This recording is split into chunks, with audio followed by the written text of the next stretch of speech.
1월 14일 날 미군이 이란을 공격하려고 계획을 했던 건 분명한 것 같습니다. 실패를 왜 했습니까? 뭐 다른 거 다 성공했는데 결국은 이란의 미사일이 이스라엘을 맹폭격을 해버렸거든요. 불과 한 일주일여 정도의 폭격을 했는데 이스라엘이 무너져 버렸어요. 네타냐후가 트럼프한테 이야기를 해가지고 트럼프가 이란 핵시설을 폭격하는 흉내를 낸 다음에 바로 종전을 했거든요. 그 다음에 할 수 있는 일은 뭡니까? 이제 이란에 그 침공을 해가지고 그 이제 정권을.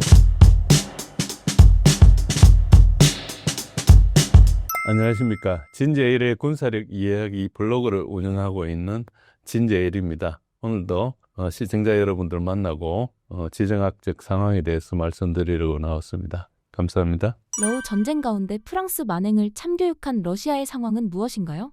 예, 뭐 참교육이라는 표현이 들어가니까 코믹하게도 들리고 뭐 그런데 일단 프랑스에 대해서 어느 정도 간단히 먼저 말씀을 드리면은 프랑스는 한마디로 요약하면 상실의 정치학으로 표현할 수 있습니다. 프랑스가 역사적으로 러시아하고는 관계가 되게 좋았습니다. 물론 뭐 나폴레옹 전쟁이 있었지만 그 이후에 심지어 이제 냉전 시기까지도 러시아는 프랑스와 긴밀한 관계였고요. 아실 분은 아시겠지만 역사에 이제 아주 조예가 깊은 분들은 잘 아시겠지만 볼셰비키 혁명 이후에 러시아 황제파였던 백군들이요, 적군들과 싸워서 져서 이제 프랑스로 되게 망명을 했습니다.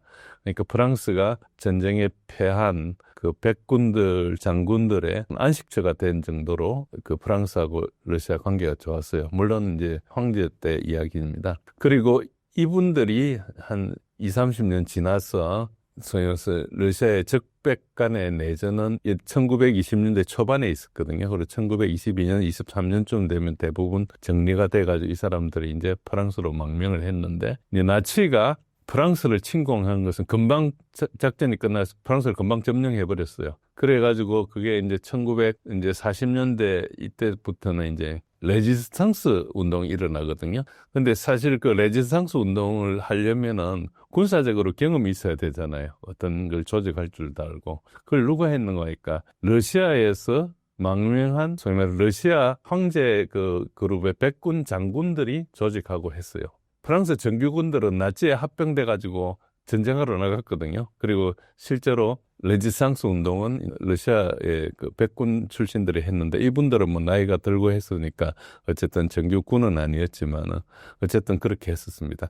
결국은 그 정도로 이제 뭐 프랑스하고 러시아가 관계가 좀 깊었다 이렇게 이해하시면 되고요. 근데 지금 역설적으로 보면 지금은 마크롱의 프랑스하고 우크라이나 전쟁에서 가장 강력하게 프랑스가 반러 노선을 취하고 있어요. 이건 역사적으로 잘 없는 일이거든요. 나폴레옹 전쟁 이후에 프랑스하고 러시아는 관계가 나빴던 적이 거의 없었습니다. 물론 유럽이 원체 정치적 지형이 변하니까 이런저런 관계가 있었지만 실제로 그렇습니다. 그리고 마크롱 대통령이 뭘 하고 있는가 하니까 우크라이나에 서방 군대를 파견하자고 계속 제안하는 일본 주자예요. 마크롱이 이야기를 하면은 영국에서 뭐 따라하고 그다음 독일도 따라하고 뭐 이런 식으로 이야기하는 그런 것입니다. 이게 조금 이상하잖아요. 이때까지 200년 동안 거의 없었던 일이 이제 일어나는 그런 걸로 봐야 되는 거죠. 그래서 굉장히 비합리적인 행동인데, 이걸 이해하기 위해서는 이제 핵심 이유를 세 가지를 이제 이해하셔야 됩니다. 프랑스가 아프리카 식민지를 상실한 게 굉장히 큽니다. 프랑스는 식민지를 오랫동안 수백 년간 경영했지만 특히 아프리카의 사하라 이남의 사헬 지역에 광대한 식민지 벨트를 가지고 있었고, 여기 국가에서는 각국의 민족어도 쓰지만은 프랑스를 공용으로 쓸 정도로 프랑스 영향이 많고, 1945년 이후에 여러 차례에 걸쳐서 다 독립을 했지만 그래도 CFA 프랑이라는 또 화폐 시스템을 통해서 프랑스 경제에 종속이 돼 있었어요. 그래서 이걸 통해서 프랑스는 우라늄이나 금이나 다이아몬드 같은 이런 것들, 아프리카의 어떤 자원을 굉장히 특혜적인 조건으로 뭐 수입했다 그러는데 사실상 착취입니다. 원가의 1%, 2% 이렇게 주고 가져간 거죠. 그런데 이제 최근에 러시아가 그 반식민주의 노선을 지원하면서 이런 구조가 사실은 무너졌어요. 뭐 프랑스 군대들도 철수해라 해가 철수하게 됐고, 뭐 여러 가지 이제 CFA 프랑에서도 이제 독립하는 그런 나라들이 생겼죠. 대표적으로 부르키나파소 이브라임 트라오레 대통령을 아마 아시는 분 아실 겁니다. 굉장히 젊은 30대 대통령인데 이 이제 군 출신이죠. 이분이 자국의 진정한 독립을 위해서 러시아한테 지원을 받았고 그래서 프랑스 군사 기지들이 이제 대거 철수를 했어요. 그러니까 여러 다른 나라들도에 있는 그 사헬 지역에 있는 다른 그 프랑스 군대들 그리고 미군들도 철수를 많이 했어요. 미군들은 뭐 주로 이제 드론 때문에 기지를 가지고 있었는데 그런 것도 철수를 하고 그렇게 되면서 프랑스에서 이 지역에서 프랑스 영향이 대거 축소가 되고 실제로 그게 프랑스의 국익의 손해로 많이 다가왔습니다. 그래서 이것을 전부 러시아 때문이라고 프랑스의 지도층들은 생각하고 있어요.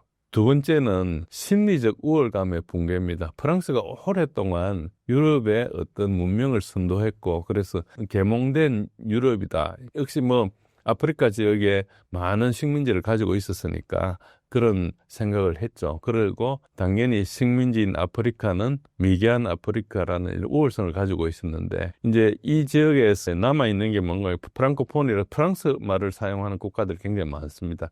그러면 그 엘리트들은 교육을 위해서 프랑스에 있는 대학교나 이런 데 가서 교육을 받고 그러다 보면은 이 다시 교육받고 복귀하면은 그 나라에 또 지배적인 관료가 되고 이런 식으로 해서 어째 보면은 특권을 계속 누리고 양순을 하고 그리고 친프랑스 정책을 쓰니까 그 자원을 뭐 착취라 그러기도 하고 자원을 어쨌든 빼가기 쉽고 이런 구조가 있었는데 이게 이제 사라지게 된 겁니다. 그러니까 이런 특권적 지위가 없어지고 프랑스 유학파들이나 프랑스하고 관계된 사람들이 사회적 특권을 누리다가 계속 이제 쫓겨나기도 하고 하다 보니까 이제 프랑스 영향권이 사라지고 이 국가들이 프랑스라는 것이 숭배하거나 우월한 문명의 대상이라고 봤던 거에 약탈적인 문명으로 보고 이제 시각이 바뀐 거죠. 그래서 이게 뭐 식민사관이냐 민족사관이냐 우리 과거에 우리한테도 있었던 주제처럼 이런 것들이 이제 나타나기 시작하면서 이제 프랑스에 대한 어떤 의지가 많이 약화됐죠. 이것에 대한 상실에 대한 분노가 프랑스 안에 있는 겁니다. 이게 이제 전부 러시아를 향해서 가고 있는 거죠. 그리고 세 번째는 이제 이런 변화가 있음에도 불구하고 현실을 부정하고 있는 겁니다. 프랑스는 이제 더 이상 자국이 강대국이 아니거든요. 지금 프랑스는 유엔 안보리 상임이사국에 들어있지만은 사실은 엄밀히 이야기하면은 2차 대전에 사실상 패전했잖아요. 연합국에서 도와줘서 자기 살아난 거지 독일에 금방 붕괴되었고 그런데도 불구하고 결국은 전성국이란 지위로 이제 거기 들어왔는데 물론 그때 프랑스에는 드골이라는 강력한 지도자가 나타나가지고 다시 이제 나라의 위상을 좀 올리긴 했지만은 뭐 지금은 프랑스가 그런 국제적인 지위를 누릴 만한 어떤 능력이 없는 나라거든요. 예를 들어서 뭐 인도나 뭐 중국과 비교하면은 아무것도 안 되죠. 물론 중국은 상임이사국이긴 하지만은 뭐 일본은 이제 패전국이라서 안 들어가고 그렇지만 어쨌든 심지어 우리나라에 비해서도 그다지 우월하지 않는데 지위는 압도적으로 많이 가지고 있죠. 그러니까 자기네들이 실제 국력에 맞춰서 눈높이를 맞춰야 되는데 그런 거 현실을 부정하고 있고 그래서 이제 여러 가지 이제 자기네들 산업이나 이런 것들이 결국은 기술도 별로 없고 물론 아직도 프랑스가 뛰어난 기술이 있지만은 자체적으로 기술도 경쟁력이 떨어져 가고 있고 그리고 주로 농업과 관광에 의존하는 그런 국가인데 그러면서도 이제 과거 제국의 환상에서 벗어나지 못하고 있는 그런 측면이 있습니다. 그래서 이제 러시아가 참교육했다. 그런데 뭐 직접 군사 개입했다는 얘기가 아니고 아프리카 국가들이 진정한 독립을 원할 때 그걸 지원하는 방식으로 했어요. 그러다 보니까 프랑스에 대해서 아프리카가 다른 대안을 좀 제시한 거죠. 그러다 보니까 프랑스의 식민주의적 구조를 무너뜨렸다 이렇게 보시면 됩니다. 프랑스가 수십 년간 착취해온 경제적 이익이나 군사기지, 문화적 영향이 연쇄적으로 붕괴가 되면서 프랑스가 이제 급격한 지위 상실을 경험했죠. 그리고 이제 프랑스가 영국과는 역사적인 숙적이잖아요. 그럼에도 불구하고 지금은 이제 동맹을 맺고 있다는 거죠. 그런 것들을 보면은 프랑스가 얼마나 절박한 상황인지를 볼 수 있습니다. 현재 마크롱의 지지율은 한 22% 수준, 그것보다 훨씬 낮다고 그럽니다. 실제로 정치적으로 상당히 엉망인데 여러 가지 이제 파리 올림픽을 하면서 보여준 반문명적인 퍼포먼스나 이런 것들이 프랑스가 문화적 주류에서도 상당히 벗어나 있고 이런데도 불구하고 현실을 인정하지 않고 이제 과거의 꿈에 매달려 있다. 근데 이제 러시아가 어떻게 그 아프리카 사헬 지역을 도와주는가 하면은 대표적으로 이브라임 트라오레 대통령의 정권을 지원해 준 건데 첫 번째는 군사 안보 지원을 했습니다. 이게 가장 핵심적인데 그러니까 그 쿠데타로 정권을 잡았지만 이제 이런 작은 나라는 군대를 조직해 가지고 다른 쿠데타를 하기가 쉬운 그런 데거든요. 그래서 그 러시아에서 용병과 군사 교관을 파견했습니다. 과거에는 와그너 그룹이 들어갔었고요. 지금 그걸 대체해가지고 러시아 국방부 산하에 아프리카 코어라는 어떤 조직이 있습니다. 이 조직이 부르키나파소에 진입해가지고 트라오레 정권을 보호하고 대테러 작전을 지원하고 있어요. 그러면은 그 부르키나파소란 국가가 상당히 안정이 될 거 아닙니까? 거기에 뭐 북한군 700명이 지원된다 이런 이야기가 작년 8월 정도까지 있었습니다. 그런데 지금 그게 확인이 되지 않아가지고 그런지 안 그런지 알 수 없었습니다. 상당히 그때는 그럴 거라고 이렇게 확신하고 있었는데 최근에 업데이트가 안 되고 있는데 어쨌든 그게 러시아하고 연계해서 할 수도 있는 것이고 그게 아마 사실일 가능성도 있습니다. 어쨌든 러시아가 지원을 했다는 게 핵심이고요. 무기와 장비를 공급했습니다. 그래서 부르키나파소에다가 뭐 헬리콥터, 미사일 시스템이나 이런 걸 공급해가지고 그 지하디스트 이슬람 극단주의자들이 이제 반군 활동을 많이 하거든요. 그 반군을 어떻게 하는 거니까 용병을 써서 합니다. 특히 중앙아시아에 좀 못 사는 나라에서 이런 그 지하디스트를 키워가지고 이런데 이제 좀 투입하는 결국 이것도 어째 보면 중군사 그룹 비슷한 건데 어쨌든 반군을 투입하는 이런 구조를 가지고 있는데 이런 것들과 싸워야 되거든요. 정규군이 싸워야 되는데 이제 정규군들이 장비나 이런 것들이 제대로 안 돼 있으니까 잘 못하고 이런 것들이 대부분 아프리카 국가들의 실정인데 이제 이걸 지원해 주니까 반군과의 전투 능력이 상당히 높아지고 있죠. 그러니까 정권이 상당히 안정되는 겁니다. 그리고 대테러 및 정보 공유를 하죠. 일단 이런 부르키나파소 같은 데는 정보망이나 이런 게 최신화되어 있지 않고 인간 정보에 많이 의존하기 때문에 러시아가 가지고 있는 우수한 정보망이나 이런 것들을 가지고 이제 이런 걸 지원해 주니까 상당히 이제 통치 질서가 아프리카 수준을 훨씬 뛰어넘는 이런 걸 유지하니까 상당히 이제 수준이 높아져 가는 거죠. 이게 가장 큰 지원이고요. 두 번째 지원은 뭔가니까 정치적인 보호를 해주고 외교적 지지를 합니다. 작년 5월 9일 날은 이제 러시아 전성절 기념 80주년 기념이었는데 그때 부르키나파소에 이브라임 트라오레를 상당히 잘 모시고 이렇게 세계 지도자 앞에 이렇게 세워줬거든요. 이런 것들은 그 조그만 나라의 그 지도자한테 엄청나게 힘이 됩니다. 그래서 그 주변에 그 부르키나파소나 이브라임 트라오레 대통령에 대해서 도전하는 사람들은 러시아가 뒤에 있다는 것을 알기 때문에 함부로 할 수 없는 거죠. 그러니까 심지어 프랑스 같은 나라들도 함부로 할 수 없는 겁니다. 그런 게 이제 되게 크죠. 뭐 뒤에 군사 협력뿐만 아니고 경제 협력할 때도 이제 그 푸틴하고 관계가 좋다는 것 자체가 이런 데서는 굉장히 큰 작용을 하거든요. 이런 것처럼 이제 트라오레가 이제 군사 정권인데 그걸 공개적으로 지지하고 그러다 보면은 국내에서도 통치력이 올라가고 그런 게 되게 있죠. 그것뿐만 아니고 이제 반제국주의 연대를 했다는 게 굉장히 큽니다. 그래서 그 서방의 식민지 착취에 맞선다는 이런 명분 하에서 공정무역이나 상호 존중 이런 걸 강조하고 밀착하고 있습니다. 사실상 러시아가 많이 도와주고 있지만은 트라오레가 공짜로 받는 건 아니라는 걸 이야기해서 자주적인 의식도 길러주고 이렇게 하고 있거든요. 그래서 상당히 이 나라의 영향이 커졌습니다. 그러다 보니까 이제 이것들 자체가 상당히 프랑스한테는 크게 이제 다가오는 거죠. 특히 이제 경제 및 원자력 협력 같은 거 이거 보시면은 일단 부르키나파소에 무료로 밀을 지원합니다. 그래서 이런 것들은 인도적 지원도 되고 경제적 지원을 하고 있는 거고 원자력 발전소 건설을 이제 지금 프로젝트를 추진하고 있고요. 그 러시아 국영기업 원자력 그 기업 로사톰이 이제 하고 있죠.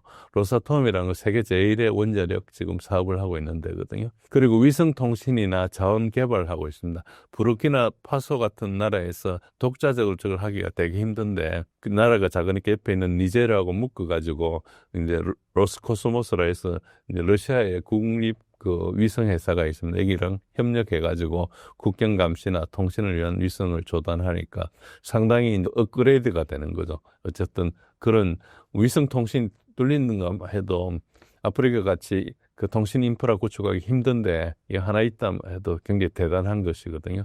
뭐 이런 식으로 지원해 주니까 이거 지원 액수는 그다지 크지는 않은데 러시아 입장에서는 아프리카 이런 나라 입장에서 엄청나게 큰 것이죠. 그러다 보니까 이제 이런 영향을 맺고 특히 국가 주권을 되찾으려는 젊은 지도자라 이렇게 이제 포장을 해가 지원하니까 결국은 2023년도에 부르키나파소 내 프랑스군이 철수를 했어요.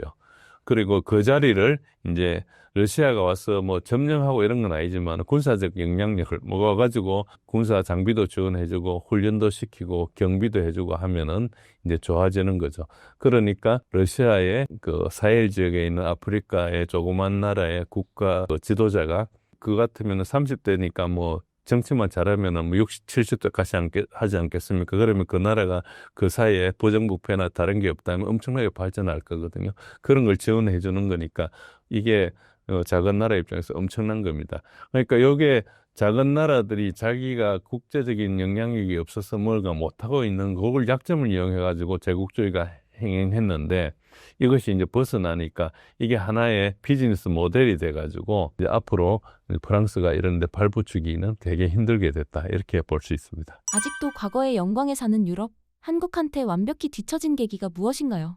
유럽이 한국에도 뒤처졌다고 뭐 이야기하기는 약간 어폐가 있기는 하지만 부분적으로 또 사실이기도 합니다. 그래서 이제 아직까지도 유럽이 한국보다 경제적으로는 여러 가지 지표로 좀 낮습니다. 그러나 지금 당장 미치보다 흐름 자체가 좀 문제거든요. 그러니까 세계 패권의 중심축이 이제 유럽이나 여기에서 아시아 쪽으로 이동했거든요. 물론 한국이 그 주도하는 게 아니고 중국이랑 큰 세력이 주도하고 있기는 하지만 어쨌든 전반적으로 그 중국이라는 축으로 옮기니까 아시아권 영향 자체가 이제 큽니다. 중국과 교역을 많이 하는 나라들이 다 영향을 받죠. 우선은 GDP는 평가 방식에 따라 다른데 세계의 한 50에서 60%를 아시아가 차지하고 있고요. 미국은 약 25%, 그리고 유럽은 전체 합쳐서 한 15% 정도밖에 안 됩니다. 그러니까 유럽이 이미 세계 경제에 약간 변방으로 물려나고 있습니다. 그렇지만 정책은 여전히 자기들이 세계 중심인 것처럼 이제 운영을 하고 있어요. 근데 기술적인 선도권 아시아로 완전히 넘어왔습니다. 기술적으로 하면 일단 반도체나 배터리나 전기차나 디스플레이나 이런 것들이 지금 제조업의 중심이고, 그리고 미래 산업의 핵심 기술을 또 한국, 중국, 일본, 대만이 선도하고 있죠. 그래서 유럽은 기술도 없고 또 이제 뭐 과도한 복지로 인해서 사람들이 타성에 젖어서 생산성이 급격하게 떨어졌다. 저 말이 약간 뭐 정치적인 이기는 하지만은 어쨌든 뭐 어느 정도 사실도 좀 있습니다. 어쨌든 한국이 유럽을 추월한 결정적인 계기는 전체적으로 큰 흐름을 보면은 우리는 IMF도 겪고 했지만은 1980년대, 90년대 이제 유럽이 복지 확대에 굉장히 집중하는 동안에 한국은 기술 혁신과 수출 주도 성장에 집중을 했죠. 그래서 이제 2000년대 들어오면 유럽은 저성장의 문제뿐만 아니고 이민 문제나 사회 분열이 굉장히 심화되는 그런 걸 겪는 동안에 한국은 2000년대 초반 생각하시겠지만 우리가 IT 혁명이나 문화 산업이나 이런 데서 폭발적인 성장을 이뤘거든요. 그리고 이제 러시아 우크라이나 전쟁을 하면서 유럽이 에너지 위기와 탈산업화를 겪는 동안에 한국은 첨단 제조업 강국으로서 입지가 어찌 보면 더 공고해진 적이 있습니다. 특히 이제 방산 이런 수출이 많이 늘어나고 해서 갑자기 스포트라이트도 많이 받고 이런 측면이 있죠. 문화적인 영향력도 과거에 우리가 유럽의 그 문화가 고급 문화의 상징이었지만 지금은 이제 시대에 좀 뒤떨어진 문화로 좀 인식이 되고, 한국 문화는 뭐 그게 뭐 반드시 좋은 건 아니지만 여러 K-팝이나 K-드라마나 뭐 K-영화나 이런 것들이 이제 전 세계를 석권하고 있죠.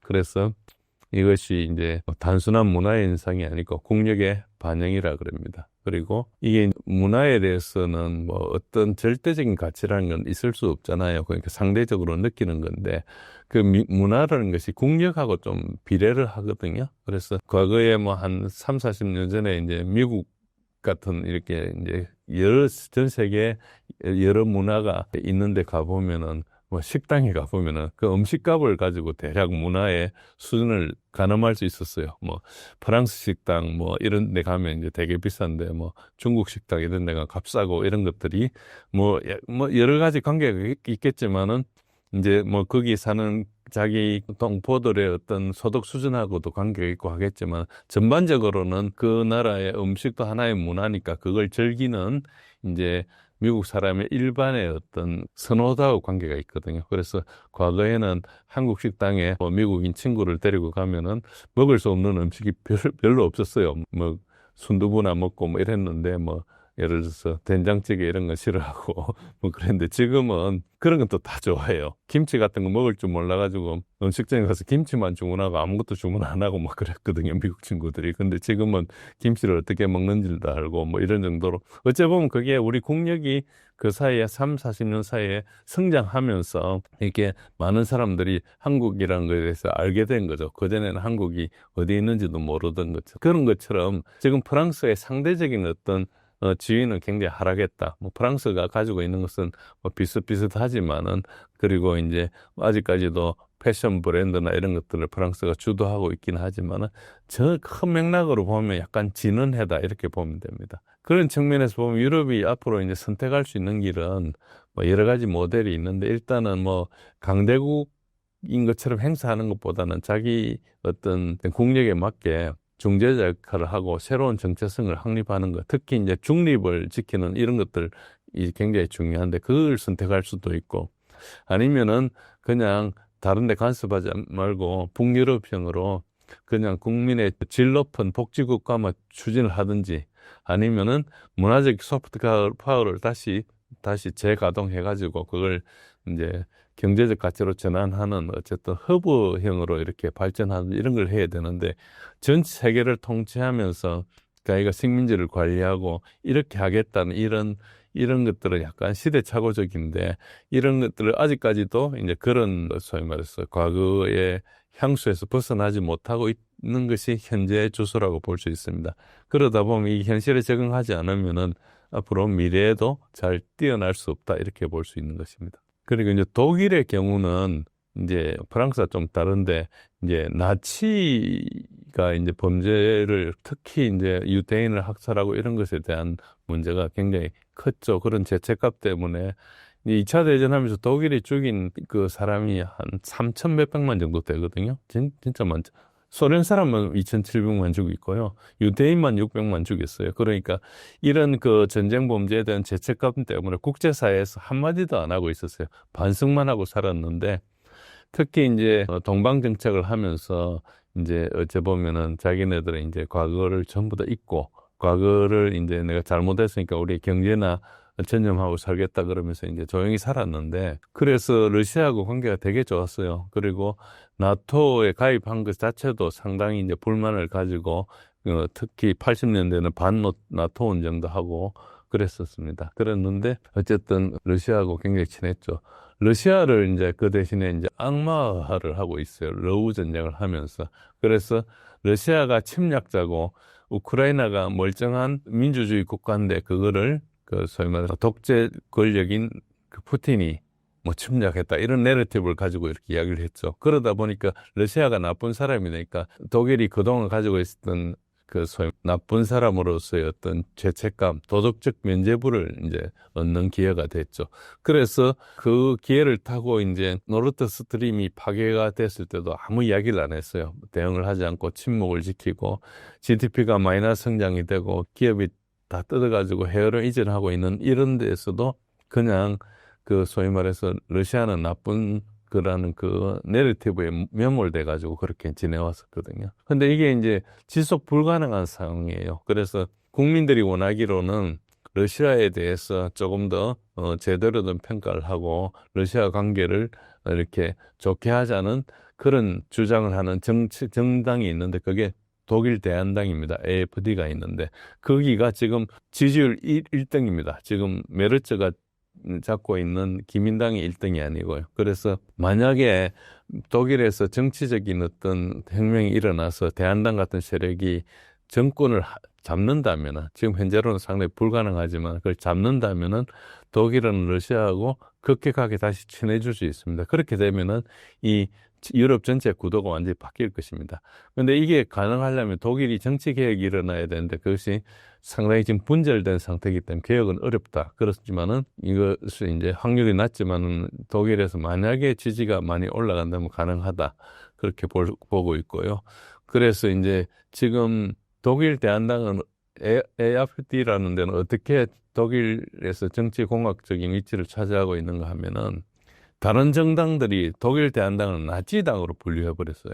그래가지고 그 다른 정당들이 연정을 하면은 독일 대한당과 연정을 하면 나치당이 돼 버리는 거예요. 그러니까 이게 거국하다 보니까 그걸 자꾸 그렇게 이야기를 하는데 사실은 지금 정책상으로는 메르츠의 기민당이 나치 정책을 사실상 하고 있거든요. 그런데 어쨌든 뭐 그런 상태고 그래서 독일은 그 한 정당이 30%를 얻기도 되게 힘들거든요. 그러니까 연정을 해서 통해서 집권을 하는데 그 정치 세력들 간에 독일 대한당과 연정을 하지 말자고 했기 때문에 독일 대한당이 집권하려면 50%를 얻어야 되는데 독일은 상당히 그 지방에 따라 많이 투표가 갈라져 있습니다.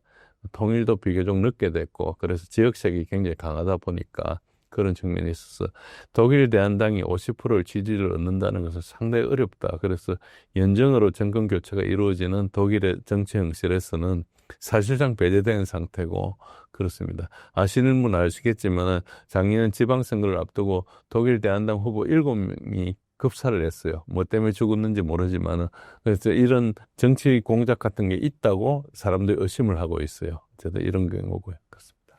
러우 전쟁이 길어지길 원하는 유럽의 속내가 궁금합니다. 러우 전쟁은 자체는 기본적으로는 대리전입니다. 그러니까 서방이 우크라이나를 이용한 러시아와의 대리전이에요.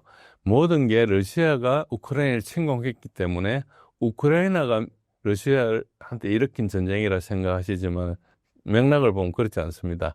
그 전에 2014년도 유로마이단 쿠데타를 일으키는 것도 다 그 소위 말해서 네오나치라고 하는 반데라이트들을 미국에서 동원해가지고 돈을 얼마나 됐는가 하니까 5빌리언, 즉 50억 불을 투자했어요. 쿠데타 일으키는데 그거를 그때 그걸 담당했던 빅토리아 눌랜드가 공식적인 자리에서 이야기를 했어요. 이게 하는데 50억 불 들어갔다고. 그러니까 그런 정도로 돈을 많이 들여서 반대 세력을 키우고 이렇게 해가지고 이제 쿠데타를 일으켰는데 그래가지고 계속해서 이제 러시아가 우크라이나를 공격하도록 유도한 게 지난 2014년 이후에 일어난 일입니다. 그리고 2021년도에 이런 안보 구도를 바꾸자고 러시아의 푸틴이 이제 나토하고 미국에 공식으로 어쨌든 제안서도 했고 그런 제안을 다 거절했죠. 그래가지고 2022년도에 이제 전쟁이 일어난 겁니다. 이 대리전 성격의 전쟁인데 우크라이나 사람들은 자기 전쟁터를 빌려주고 거기에 이제 자기 국민들을 갈아넣고 있는 그런 상황이죠. 이 전쟁의 목적이 뭔가니까 러시아를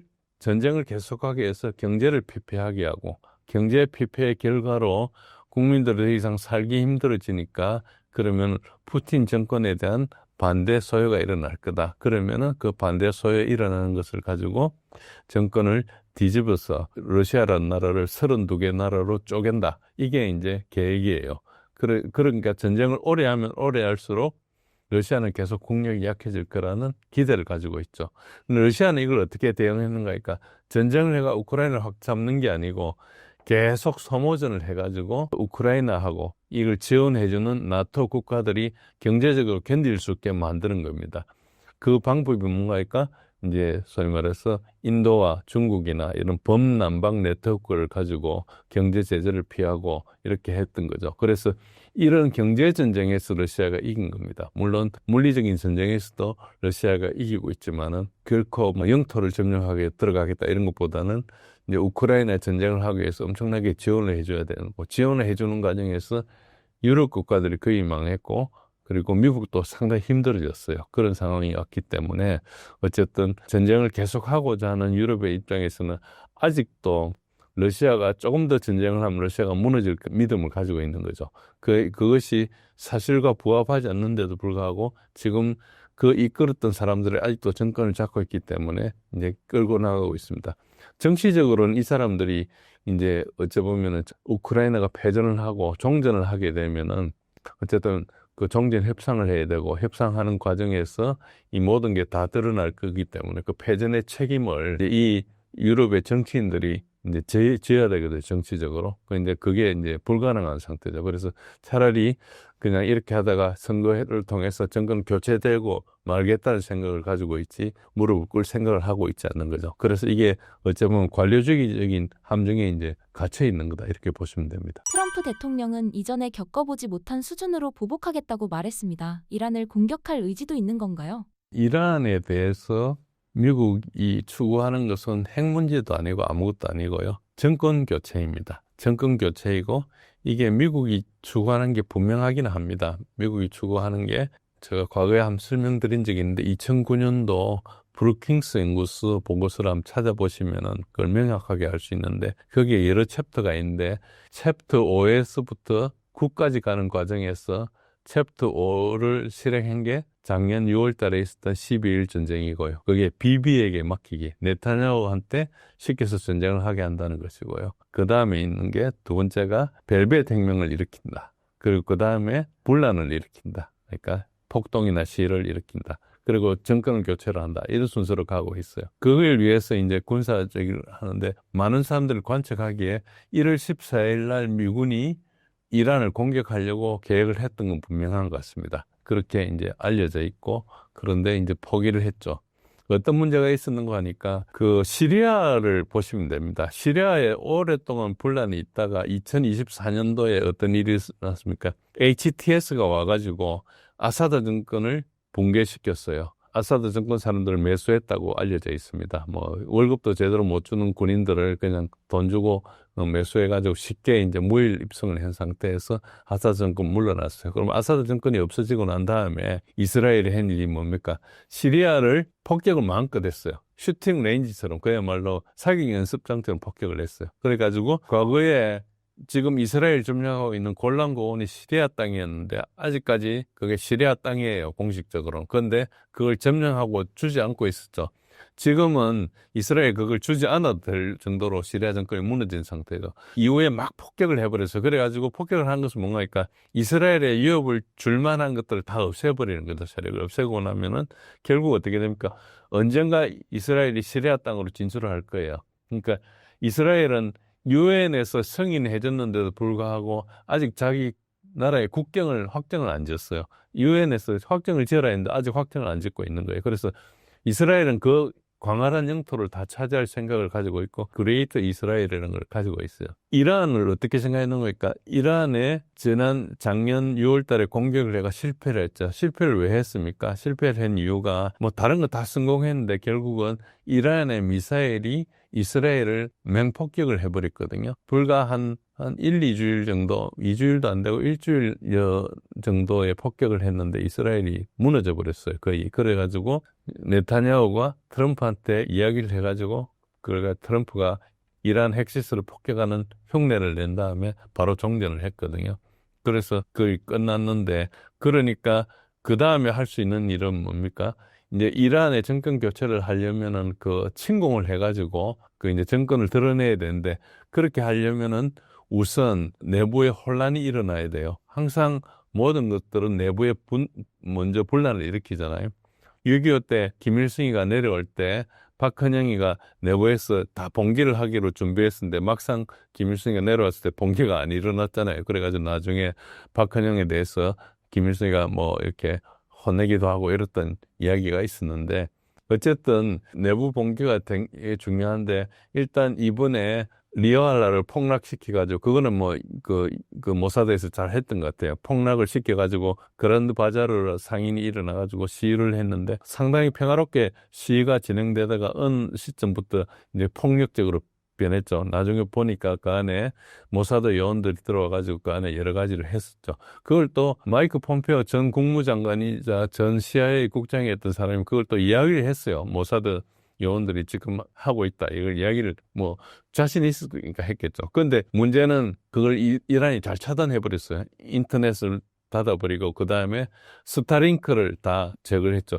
스타링크 단말기가 4만 개가 들어왔답니다. 그러니까 그게 이란 지금 가난한 사람들 그걸 살 리가 없고 전부 다 이제 이란은 그 국경이 한 여러 나라들이 있으니까 거기 여러 민족들이 들어오게 상당히 그 우리가 다공질이라 그러거든요. 쉽게 말해 스폰지처럼 들어갈 때가 되게 많다는 거예요. 그러니까 국경이 허술하고 이런 틈에 이제 그 모사드가 했던 요원들이 많이 들어가지고 그 터미널만 4만 개였으니까 굉장히 1인당 한 개는 안 될 거 아닙니까? 그러니까 한 조직당 한 개 정도 있다 치면은 뭐 그 안에 소위 말해서 그런 걸 조작했던 폭력 그 요원들이 수천 명 이상 뭐 수만 명 이상 된다고 봐야죠. 그걸 가지고 이렇게 했는데 그걸 완전히 그 일망타진해 버렸어요.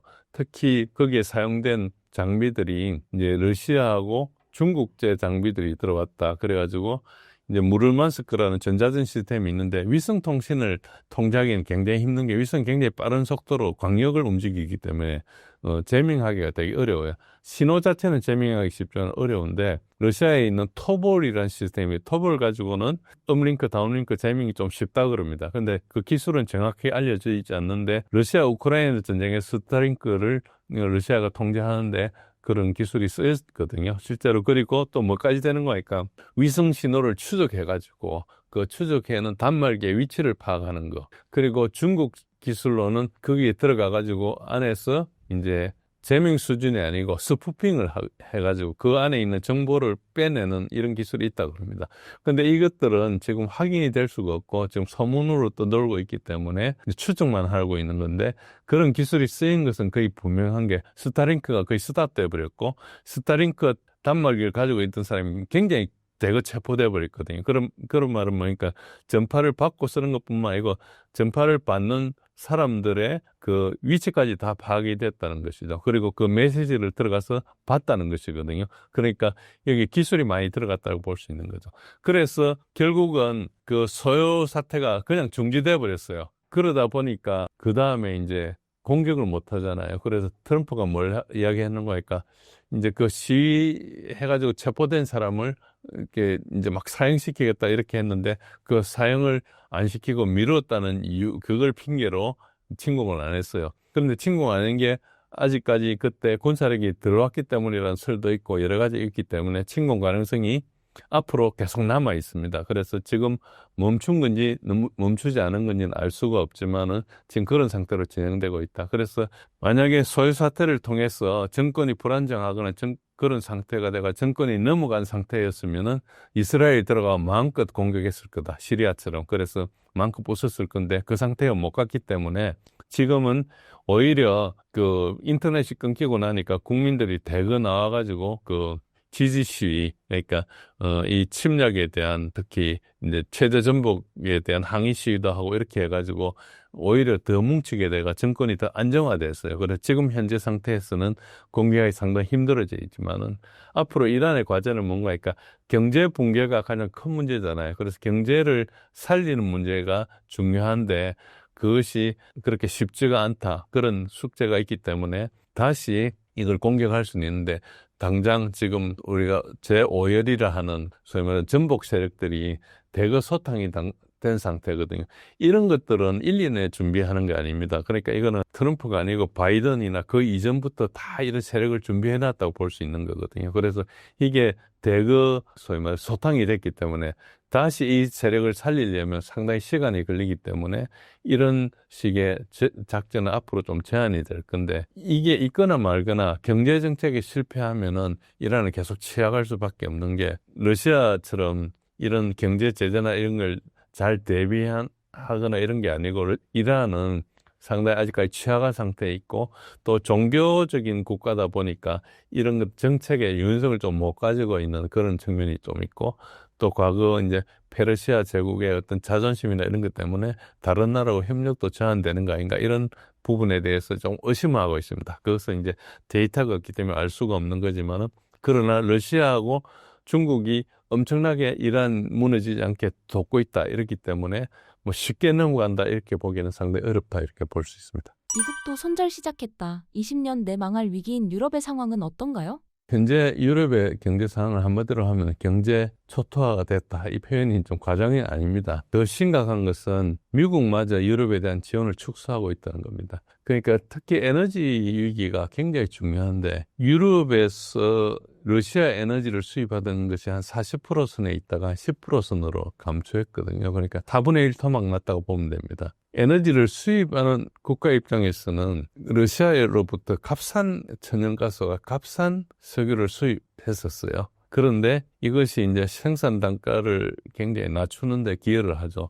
여기는 제조업들은 에너지가 인풋 요소 중에 하나인데 인풋 요소 중에서도 굉장히 큰 인풋 요소잖아요. 값싼 에너지가 여러 가지를 싸게 하는 거죠. 심지어는 근로자들의 난방비도 싸게 하니까 임금을 덜 올려줘도 되는 거잖아요. 그러니까 여러 가지 에너지가 아주 가장 밑바닥의 입력 요소이기 때문에 그 위에 미치는 상승하는 파급 효과가 굉장히 큰데 어쨌든 러시아 에너지를 쓰지 못하니까 대표적인 제조업 강국인 독일 같은 경우는 엄청나게 이게 올라간 거예요. 그러다 보니까 러시아 에너지를 기반으로 설비까지 다 세팅돼 있는데 이걸 못 쓰니까 결국은 어떻게 되는 거예요? 공장을 뜯어서 에너지 싼 데로 옮깁니다. 에너지 싼 데가 두 군데 있어요, 지구상에. 한 군데가 중국이고 다른 한 군데가 미국이에요. 그러니까 그 길로 뜯어 올리는 거죠. 물론 뭐 중동의 국가들도 있지만은 거기에는 노동력이 없기 때문에 갈 수가 없고 그러다 보니까 대표적으로 미국과 중국만 계속 기업을 유치하는 게 되고 특히 이제 유럽 같은 데는 이제 뜯어가고 있죠. 그러니까 독일의 제조업의 경쟁력을 상실한 것이 있습니다. 그런 게 이제 굉장히 크고요. 물론 그 결과가 다 나타나 있습니다. 독일은 지난 3년간 마이너스 성장을 했고 이제 폭스바겐 같은 대기업이 공장을 뜯어가지고 해외로 이전하고 있고 뭐 영국과 프랑스도 크게 차이가 없습니다. 영국과 프랑스, 독일이 그냥 마이너스 또는 0 내지 1% 성장에 그쳤어요. 그런 데서도 뭐 그 상황에서도 우크라이나에 돈을 엄청 퍼줬거든요. 그러니까 굉장히 상황과 맞지 않는 자기 나라 생각하지 않고 정치인들 경영하고 있죠. 우리나라 같으면 당장 정권이 바뀌었을지도 모르겠습니다. 어쨌든 그런 상황이 지속되고 있고 국민들은 당연히 경제적으로 고통을 겪고 있습니다. 평상시에도 뭐 남의 나라를 위해서 자기 세금을 쓰이는 것을 누가 보겠어요. 그런데 경제 위기 상황에서도 우크라이나에 천문학적 지원을 하니까 이제 국민들이 불만이 폭발하고 있는데 그러다가 최근에 아시겠지만 이 지원이 상당 부분 우크라이나의 부정부패나 해가지고 엉뚱한 것으로 새 나간 등이 나오니까 이제 국민들이 이제 참을 수 없어서 길거리로 나오고 있는데 이거를 계속 탄압을 하고 있는 그런 입장에 있습니다. 그리고 뭐 난방비 폭등으로 이제 제대로 난방 못하는 국민들도 많고요. 그래서 이제 이게 초토화가 틀린 이야기가 아니죠. 그러다 보니까 이제 정치 지형이 이제 완전히 역전됐습니다. 여러분들 진보와 보수로 크게 나누지 않습니까? 그런데 진보 세력은 주장하는 정치적 가치가 정강 정책이 주로 뭔가니까 군축을 주장해요. 그리고 진보 세력은 평화를 주장하고 그리고 진보 세력은 복지 확대를 주장합니다. 반대로 보수 세력은 군비를 증강하고 해외 파병을 주장하고 이러죠. 강한 국력 이런 걸 주장하고 있죠. 그런데 러우전을 하면서 어떻게 됐습니까? 영국의 노동당 집권하고 있는 키어스타머가 노동당이죠. 그리고 독일의 3인당, 녹색당의 연정, 그리고 프랑스의 마크롱 이런 같은 진보 진영이 군비 증강이나 우크라이나 적극 파병이나 지원을 주장하고 있어요. 마크롱은 공개적으로 우크라이나 서방 군대를 파견하자 하고 있습니다. 그런데 군대가 작다 보니까 효과가 없으니까 그냥 찻잔 속에 태풍으로 머물고 있지만 어쨌든 그렇게 하고 있는데 그 반대되는 세력이 어떻습니까? 독일의 대한당 AFD라 그럽니다. 그리고 영국의 개혁당 니젤 페라즈가 이끌고 있는 개혁당. 개혁당의 지금 지지율이 24%고 키어스타머가 집권하고 있는 노동당이 19%입니다. 영국의 전통적인 보수당은 지금 16%대로 떨어져 있습니다. 프랑스에는 르팽이 이끄는 국민연합이 이제 가장 지지를 많이 받고 있는데 이런 우파 세력들이 주장하는 게 뭔가 하니까 지금 국민들이 배고픈데 왜 군비를 늘리느냐, 우크라이나를 왜 지원하느냐 이런 반전 그리고 내치 우선을 주장하고 있습니다. 그러니까 이 정치 지형이 완전히 바뀐 거죠. 전통적으로 수십 년간 정강 정책을 지원해 주던 좌파와 우파, 진보와 보수가 주장하는 바가 완전히 바뀌어 있습니다. 그러니까 이게 정치적인 혼란이 일어나니까 국민들이 거기에 적응도 못하고 있는 그런 상황이고 그다음 중요한 것은 미국이 유럽에 대해서 거의 손절하고 있습니다. 이게 가장 충격적인 건데 트럼프 행정부가 유럽이 알아서 해라 이렇게 이야기했습니다. 근데 과거에 미국이 지원해 줄 때는 유럽이 별거 없는 걸로 뭐 미국의 지원이 별거 아닌 걸로 했는데 막상 지원을 안 해주겠다 그러니까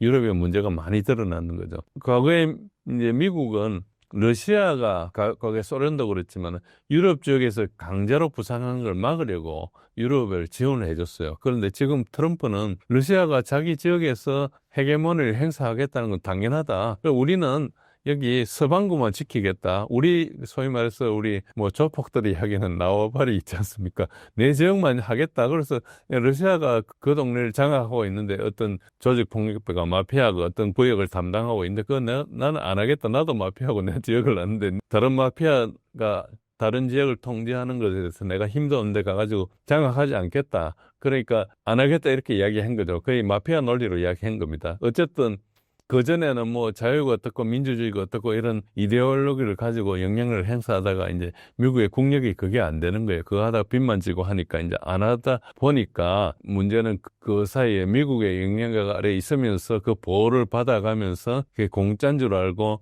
그리고 마치 그 미국 보호가 없이 자기네들이 강자인 줄 알고 떵떵거리다가 지금 완전히 지금 벗겨진 상황이죠. 어쨌든 서유럽 국가들이 이제 반발을 하고 있지만은 결과적으로는 미국의 뜻을 따를 수밖에 없습니다. 그러니까 결국 이 사람들도 미국 시장에 의존하고 있거든요. 현대 기업들이 자기 내수 시장만 가지고 클 수 있는 기업이 없어요. 그래서 큰 시장을 가지고 있는데 결국은 미국에서 관세 몇 프로 하겠다면 전부 다 이제 겁먹고 이제 물러서는 그런 현상이죠. 그래서 EU라는 게 뭉쳐 있지만 실제로는 각 나라를 위해서 싸울 뿐이지 유럽 전체를 위해서 싸우지 않고 항상 독자 노선을 갈 것인지 가기 힘들 것이다 이렇게 보고 있고요. 그러다 보니까 어떤 문제가 있습니까? 엘리트들이 지금 정책적으로 지향하는 거하고 국민들이 원하는 거하고 계속 이견이 일어나고 있으니까 국민들은 계속 시위를 하고 있고 지금 유럽에서는 엄청나게 시위가 일어나고 있습니다. 우리가 이란 시위나 6년 전에 있었던 홍콩 시위나 뭐 노랑우산 이런 시위가 있었죠. 이런 것들만 자꾸 이야기를 하지만 지금 유럽의 시위는 굉장히 큽니다. 굉장히 크고 영국, 독일, 프랑스 이런 데 일어난 시위가 자기 나라 생기고 가장 큰 시위들이 일어나고 있는데 거의 방송이 되고 있지 않죠.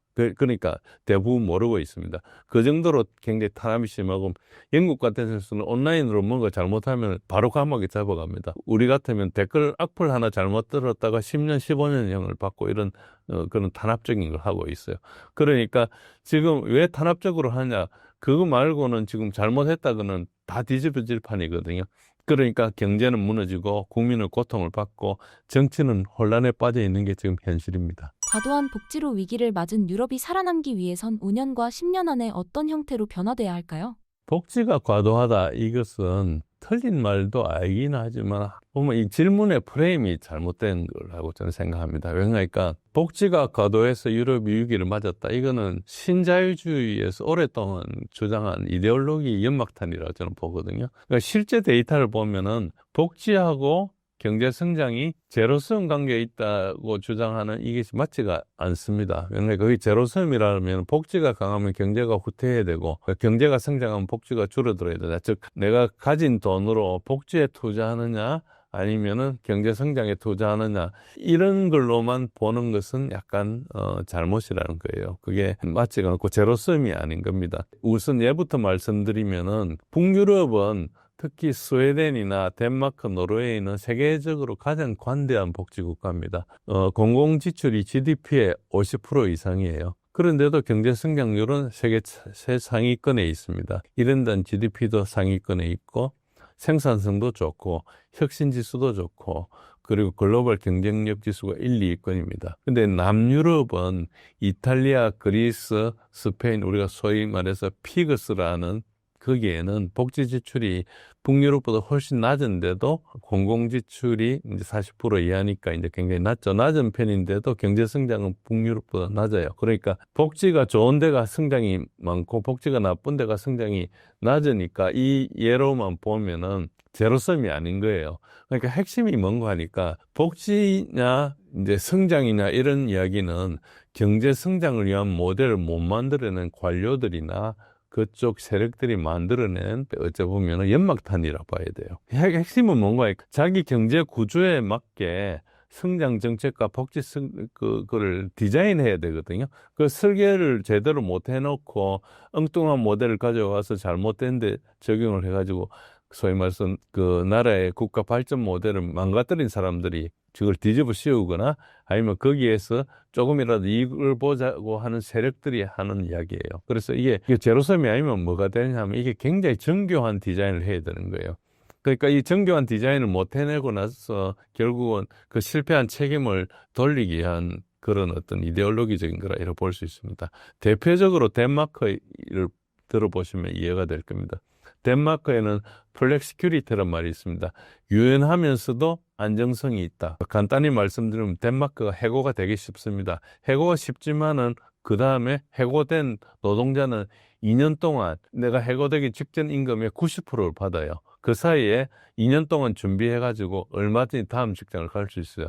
그리고 이 동안에 재훈련 프로그램을 제공됩니다. 그러니까 예를 들어서 내가 A라는 공장에 다니고 있으면서 쓴 기술을 익혔는데 그 기술이 이제 시대가 발전해가지고 더 이상 쓸모가 없다. 예를 들어서 내가 성냥 공장에 다니면서 성냥을 만들었는데 라이터가 등장해가지고 성냥을 더 이상 쓰지 않으니까 라이터를 만들어야 된다. 그러면 내가 라이터 공장에 가서 근무를 해야 되지 않습니까? 그런데 성냥 공장에서 해고를 못하게 돼가지고 내가 고용돼 있으면 성냥 공장은 이제 자기 성냥 수요에 맞게 줄여야 되는데 줄이는 방법은 없고 망하는 수밖에 없어요. 직원이 한 명밖에 필요 없는데 10명을 고용하고 있어야 되잖아요. 그러니까 그런 문제가 발생하지 않게 유연하게 시장 상황에 맞게 정책을 만들어야 되는 거죠.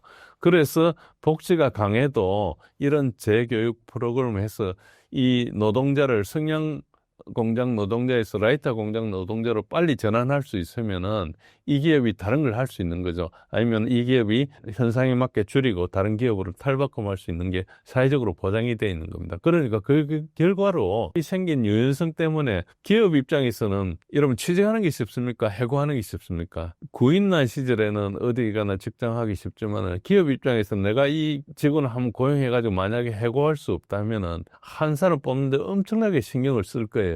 그래서 어떻게 해야 됩니까? 괜히 신입직은 뽑아가지고 키우지 않고 시장에 있는 경력직 지원을 뽑으려 하는 거예요, 서로. 그러니까 교육시켜서 이렇게 하고 이럴 시기가 지난 거죠. 그러니까 한 사람 해고하는 게 되게 힘들기 때문에 그러니까 이제 정규직을 안 뽑으려고 그러고 비정규직을 뽑으려고 그러고 이런 현상이 계속 일어나는 거죠. 그러니까 사회적으로 어느 사람이든 기업을 하는데 내가 이 사람을 해고할 수 없다 생각하면 처음 뽑는 순간부터 자기의 라이어빌리티가 되잖아요. 그리고 임금 안 주면 감옥에 가고 이렇게 하는데 그 경영을 하는 사람이 얼마나 어렵겠어요. 여러분 회사에 생활해 보셔서 알겠지만 보통 사람들은 부사장까지는 시키면 다 할 수 있어요. 근데 사장 시키면은 다 겁내요. 직원들 월급을 줘야 되는데 내가 운영을 하면서 처음부터 잘 굴러가게 하기는 힘들잖아요. 그런 것처럼 지금 이 경영주한테 계속 부담을 주는 정책을 하면 계속 기업 활동이 어려워지는 거죠. 그러니까 이게 플렉시큐리티라는 게 과거에 악덕 기업주가 그냥 사람들 마음대로 이렇게 써먹고 단물 빨고 버리고 하던 그 시절에 만들어진 정책을 지금 이게 몇십 년 지나서 계속 안 바꾸고 하는 이런 정책을 하고 있기 때문에 문제인 거예요. 특히 북유럽은 그걸 증명을 했어요. 그런데 남유럽에서는 이탈리아 같은데 그리스 같은데 해고를 못 시켜요. 그러니까 정규직을 해고를 못하니까 어떻게 됐습니까? 안 뽑는 수밖에 없거든요. 그래가지고 결국은 안 뽑으면 어떻게 됩니까? 청년이 못 들어가잖아요. 청년이 못 들어가면 어떤 문제가 있는 거니까 청년이 조그만 일은 뭐 자기가 아무거나 할 수 있겠죠. 그렇지만은 큰 일은 거대한 산업이나 이런 큰 일들은 그런 일을 하는데 가서 배워야 되거든요. 청년 일자리는 당장 나이 든 사람은 업무는 더 잘하지만 청년이 그런 걸 경험하면서 경쟁력을 길러가 미래의 그 거대한 규모의 산업이나 회사를 이끌고 갈 사람들인데 그 사람들한테 10%, 20%, 30% 시장에서 계속 차단을 하면은 그 인력이 계속 줄어드는 거예요. 그러면 산업 전체로 나라 노동력 전체가 미래로 가면 갈수록 불확실해지거든요. 그래서 기업들이 왕성하면서 많이 고용을 하고 기업이 망하면 또 해고도 하고 이런 걸로 가야 되는데 그렇게 못하고 나면 이게 이제 상당히 어려워지는 거죠. 그래서 이게 복지냐 경제 성장이나 이 논리가 좀 안 맞는 거예요. 좀 정교하게 디자인해야 될 것을 이제 안 하고 결국 그러다 보니까 어떻게 됩니까? 관리가 이제 판을 치고 결국은 나라에 도움이 되지만 당장 힘든 것들을 아무것도 안 하는 거죠. 그래서 다 편한 대로 굴러가는 그런 식으로 하다 보니까 결국은 경쟁력을 잃어가는 그런 식으로 가고 있는 거죠. 그러니까 지금 나타난 게 뭡니까? 지난 25년 동안 최소한 21세기가 되면서 유럽은 가장 큰 문제가 디지털 혁명에서 완전히 낙후됐습니다. 우리나라보다 훨씬 못하죠. 그런데 과거에 ERP 같은 게 2000년대 초반에 그런 게 막 기업에 성행할 때 예를 들어서 C 같으면 ERP의 어떤 선두주자권이었죠. ERP 하면은 여러분들 뭐 과거에 하신 셉이나 뭐 오라클이나 이런 데서 이제 사내 그 IT 이런 거 솔루션을 많이 제공하고 우리나라 기업체에서도 그런 걸 많이 도입하고 그런데 지금 SAP 하나 정도 남아 있어요. 근데 미국에 가면 여러 회사들이 있지 않습니까? 미국은 그 해고가 엄청 쉬워요. 그러니까 이제 고용도 많이 일어나고 있죠. 그리고 ASML이라고 그 울트라 바이올렛 그 노광 장비를 만드는 반도체를 하고 있는 데인데 뭐 그 정도가 이제 눈에 띄고 나머지들은 혁신 기업들은 아니고 다 이제 중후장대 과거형 기업들이라 볼 수 있습니다. 그리고 이 사람들이 시장을 지배하는 물론 각자의 경쟁력이 있지만은 미국이나 중국의 빅테크에 비하면 왜소하고 심지어 한국에 비해서도 좀 왜소하다고 볼 수 있습니다. 한국이 세계적인 기업이 많이 있거든요. 그런데 우리나라 경제가 있기 때문에 압도적이지는 않지만은 꽤 그래도 몇 개 기업이 있지 않습니까? 뭐 우리 경제에 비해서 그런 거에 비하면 유럽 전체에서 우리나라의 한 10배 되는 한 인구 4억 5천만의 그 유럽 전체에 보면은 그 우리나라보다 뭐 엄청 뛰어나다 이렇게 볼 수는 없습니다. 그러니까 이런 것들은 하나의 어떤 걸로 보면 되는가 하니까 유럽이 어떤 구조적인 문제가 있다. 즉 유럽이 자기 시장을 만들기 위해서 80년 동안 노력했거든요. EC 뭐 이런 거 만들고 EU도 만들고 결국 했는데 핵심은 뭔가 하니까 분절된 시장을 만드는 거예요. 유럽 연합에 27개 나라가 있는데 24개 다른 언어를 씁니다. 근데 언어를 통합하지 않으면요, 결국은 규정도 통합이 안 돼요. 미국이 그 유럽보다 훨씬 뒤졌는데 200몇 년 사이에 빨리 발전하는 이유가 뭔가니까 미국의 이민자들이 다 유럽 출신이잖아요. 대부분이 유럽 출신이었어요. 지금은 뭐 그 멕시코에서도 오고 다른 데서 오지만 큰 미국의 어떤 산업을 일으켰던 그 사람들이 다 유럽 출신들인데 미국에 딱 도착하면은 소위 말해서 그 자유여신사에 있는 앨리섬에 딱 도착하면은 영어를 못하면은 고용이 안 됐어요. 27개, 24개를 언어를 쓰는 나라에서 왔는데 영어를 써야지 고용이 됐어요. 중국도 봅시다. 소수민족이 많고 하지만 결국 중국어를 쓰잖아요. 그러니까 이게 결국은 뭔가 유럽의 24개 언어를 쓰면서 하나의 시장을 만든다. 이게 이제 불가능한데 정치적, 제도적으로도 해야 되는데 각 나라가 다 달라요. 규제에 대한 것도 다 다르고. 그러니까 이게 뭘 하나 하려면은 허가 받으려면 여기저기 막 다녀야 되는 거예요. 그러니까 이 27개 나라 24개 언어로 된 그 시장이 그게 하나의 시장으로 작용하지 않고 이것보다 더 큰 문제는 뭔가 하니까 유로화라는 데 근본적으로 문제가 있어요. 유로화를 96년도인가 8년도인가 그때부터 시작했지 않습니까? 하면서 그 슈레더 총리가 사실은 유로화를 출범시키려면 국민투표를 해야 될 상황이거든요. 화폐를 통합하는 문제인데. 근데 화폐를 통합하는 것은 그 자체로는 별 의미가 없어요. 그때는 마르크와 프랑화 이런 것들이 다 있었는데, 그런데 유로화로 만들었죠. 그럼 유로화 하나의 화폐를 만든다는 건 뭘 뜻합니까? 화폐를 찍어내는 것은 큰 의미가 없어요. 화폐를 찍어내는데 진짜 중요한 것은 뭐가 있는 거니까 그 화폐를 발행하는 채권 시장을 만들어야 되거든요. 그러니까 돈을 찍어내는 것보다 더 중요한 게 채권 시장인데 채권 시장을 하려면은 부채를 통합해야 돼요. 27개 나라를 부채를 통합해가지고 그래서 다 조정을 해야 되거든요. 빚 많은 나라, 그 작은 나라 이거 다 합쳐서 유로화 부채라는 걸 만들고 그걸 하면서 유로화 배정이나 이런 걸 다 조정을 해야 되는데 부채 통합을 하지 않고 화폐만 통합했어요. 그럼 화폐를 통합하니까 어떻게 됩니까? 그러니까 부채가 각각 달라요. 독일 부채가 다르고 독일이 가장 재정 건전성이 뛰어나는 건데 한 60%, GDP의 60%좀 될 거면 다른 나라는 130%뭐 100%다 넘어버릴 거예요. 예를 들어서 누가 그 채권을 삽니까? 채권은 전부 저축한 걸로 사지 않습니까? 예를 들어서 우리 국민연금이나 뭐 캘리포니아 연금 조합이나 아니면은 또 어디서 삽니까? 사우디아라비아 국부펀드 이런 데서 채권을 사잖아요. 그 채권을 사는데 돈이 계속 매달 들어오겠죠. 그걸 투자를 해야 되는데 투자를 하려고 딱 보니까 유로화를 살라니까 유로 본드를 살라 그러니까 각 나라가 발행하는 이제 부채를 사야 돼요. 공동 부채가 없어요. 저번에 팬데믹 하면서 이제 만들긴 했는데 공동 부채가 없어요. 그러니까 마르크와 얼마, 프랑과 얼마 이렇게 이제 각 나라 채권을 같이 유로화지만은 독일 채권, 이탈리아 채권, 그 다음에 프랑스 채권 이런 걸 사야 되는 거예요. 조금 나눠가지고. 굉장히 복잡하고 위험도 다 다르고 하니까 짜증나니까 그거 사겠어요. 대부분 어떻게 하는 거니까 펀드 매니저들이 그냥 미국 채권 사요. 미국 재무부 10년물 채권 이거 사면은 편하거든요. 누가 이야기도 안 하고. 그리고 그거 사놓으면 그거 담보로 다른 거 발행도 할 수 있고 그 다음에 특히 무역하는 데도 편하고 이러니까 이제 그걸 사요. 그러니까 어떻게 되겠습니까? 유로는 부채를 발행을 못 해요. 그러니까 부채를 발행하니까 어떤 문제가 생깁니까? 대규모 투자가 못 일어나는 거죠. 그러니까 기업들이 조금 할 수밖에 없는 거죠. 이게 문제가 되는데 진짜 큰 문제는 뭔가 하니까 같은 유로화를 쓰지 않습니까? 이탈리아도 유로화를 쓰고 독일도 유로화를 써요. 과거에는 리라를 썼고 마르크화를 썼지만 지금 유로화를 쓰거든요. 그런데 이탈리아가 문제가 생겨가지고 예를 들어서 갑자기 지진이 많이 난다든지 해가지고 관광 사람이 무너져가지고 한 1년 동안 사업이 굉장히 망하게 생겼어. 그러면은 빚을 내가지고 일단은 당장 그 사업을 살려야 되지 않습니까? 사업을 망하게 둘 수는 없으니까 빚을 발행하려고 하는데 그게 채권도 잘 안 되고 그리고 각 유로화를 하면서 재정 건전성에 대해서 합의한 게 있기 때문에 GDP 몇 프로 이상은 또 그 재정 적자를 못 내게 돼 있어요.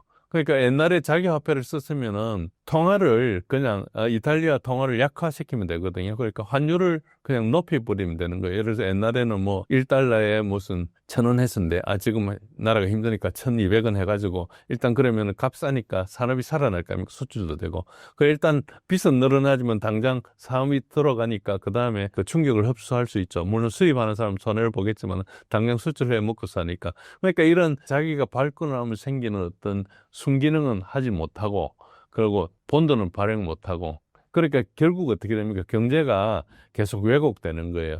그런 현상이 이제 계속 일어나니까 큰 투자가 안 일어나겠죠. 큰 투자가 안 일어나니까 계속 이제 경쟁력이 약화되는 겁니다. 그러니까 이런 유로화의 문제에 대해서 물론 해결 방법이 있는데 그걸 정책적으로 지금 추진을 못하고 있죠. 그런 현상이 계속 일어나고 있다. 이렇게 보시면 됩니다.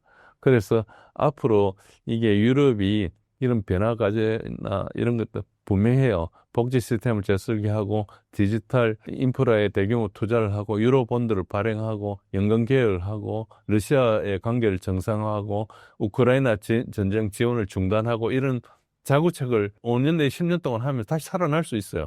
그런데 이게 정치적으로 가능하냐? 거의 불가능해요. 왜 그런가 하니까 우크라이나 지원한다고 해가지고 유럽 정치인들이 엄청나게 자기 정치적 자산을 소모해버렸거든요. 우크라이나 지원했는데 우크라이나가 전쟁에 져버렸다 이러면 자기네들이 그거 믿고 따랐던 국민들이 가만히 두겠어요. 그러니까 그 사람들 정치력이 없어지는 거죠. 이걸 했던 사람이 정권을 잡고 있으면서 개혁을 한다. 이건 불가능하니까 외부적으로 이 사람들 정권을 잃게 해야 되는데 유럽의 정치 공학적인 환경이 그게 잘 안 되니까 지금 이게 계속 겪고 있는 거예요. 잘못된 사람 쫓아내고 사람을 바꾸면 그걸 가지고 정책을 다시 바꿀 수 있는데 이제 그걸 못하고 있는 거죠. 그래서 이런 문제가 가장 큰 지금 문제고 조그만 개혁, 심지어는 연금 개혁 같은 것도 지금 하다 보면은 정치적으로 거의 자살골 비슷한 그런 식이 되어가고 있는 그런 상태입니다. 그래서 유럽은 굉장히 암울하다. 성공 가능성이 굉장히 낮다. 그리고 이걸 하려면 엄청난 정치적인 자산이 있는 지도자가 나와야 되는데 지금 잘 안 보인다. 이렇게 보시는 게 상황을 이해하는 데 도움이 될 겁니다.